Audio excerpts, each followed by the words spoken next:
Alright. Hey, what's going on everybody? Welcome to a new video. So today guys, I am doing another tutorial video on these three Prince of Persia Warrior Within trainers that I have been using for about the last few weeks, and they're really great. So I'm going to go through all of these and tell you guys which each of them are.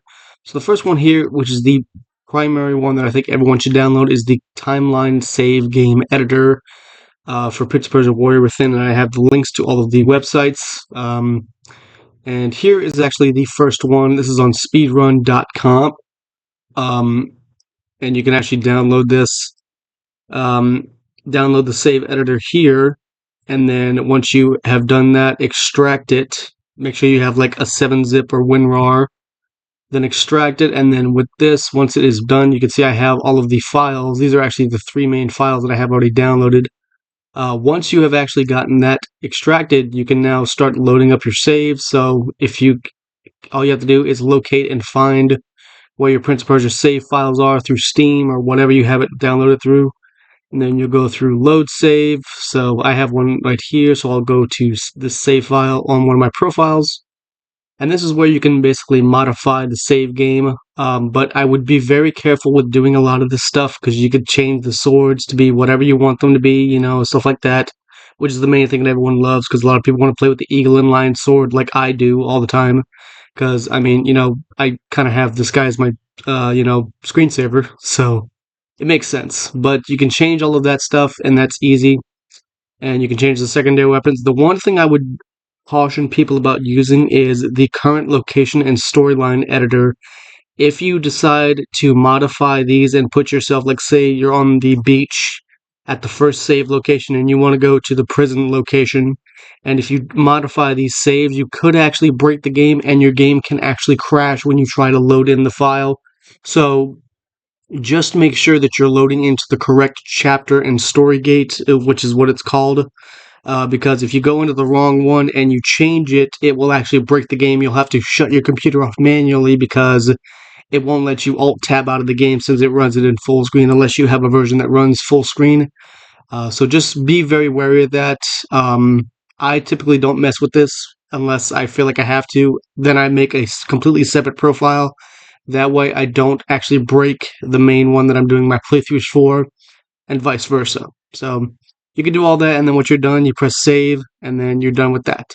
Next up is the Warrior Within Trainer by Rusen 5. He actually has a YouTube video that actually showcases all this stuff. So here's the video here. So I'm not going to be leaving links to it. I'm just telling you guys the name of each of these, and I'm showing you guys the downloads. So this is the one that is a mega file. So it's right here. You just download that. I've already done all this, so I'm just going to tell you once again, just extract it onto your desktop, and then you have the trainer right here, and then this one allows you to actually cycle through the weapons. Besides, getting infinite health and things like that, you can always do that. But you can also change out the weapons to actually manually switch them using the page button. So if you go up, down, stuff like that. So let's see. Eagle sword. I don't know if you can actually hear it. Let's see.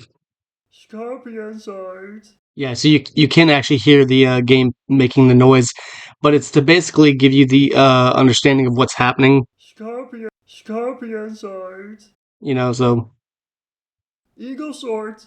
so you can hear the voices and stuff like that. So that basically will happen when you're in game. So it has to have the game running, and once you do that, you can actually change the weapons on the go. So like say you need to have the serpent sword to activate the gate area to change between the water garden and the mechanical tower, you can do that. Or if you want to have the water sword and whatnot, all that stuff. And there's also some fun tricks here, but they kind of aren't really tricks because it's just the jump motions and things like that that you can do manually. And then finally we have the Trainer by Prince of Persia, or by Andre, version 1.1. This is actually a Russian thing here, so you can't really read it unless you know Russian. I don't. But here is the thing. It is on VG Times website. You can actually download this. But when you go to this website, it's going to be all in Russian or, whatever it is. But you should translate it, and it'll actually tell you what all of the effects do. So F1, 2, 3, and 4, 5. And this is actually all of the name of what they do. F2 is the primary one. The additional weapons do not break. The fun gives you an opportunity to add that. So basically, you can have the secondary weapon, and like say you want to do the lion and the eagle sword, and the lion sword will not break as your secondary weapon or whatever weapon you want to have. Like if you want to have the Karina or whatever it is, that weapon will not break. As long as you don't throw the weapon, it'll be fine. And yeah, those are all of the things that I have shown you guys. And those are the three main trainers that I use. I use them in combination. So first thing is I set up my timeline editor first, load that save in. Then I open up this trainer by Andre, and then I open up the Rusen file if I need to change swords on the go. Because if you notice that the trainer by Rusen and the one by Andre both have F1 and F2 files. F1 is infinite health, which I pretty much do, and then F3 is also the infinite sands. This is the one I use most of the cheats on, along with the infinite secondary weapon cheat. So you guys have seen that in my videos that I'm planning on uploading a playthrough of. You see that I don't ever break my weapons. And then I will do this one third. So I do 1, 2, then 3.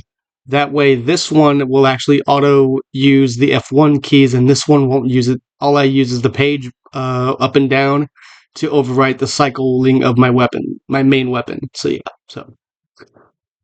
so yeah, guys, that is the whole video about how to do this. Like I said, all you have to do is extract all of these videos, or not videos. I'm sorry, all of these files using 7-zip or WinRAR onto your desktop. Then you can load them up and do everything else that you want to do and blah, blah, blah. And yeah, so once you do that, you are all set up and ready to go.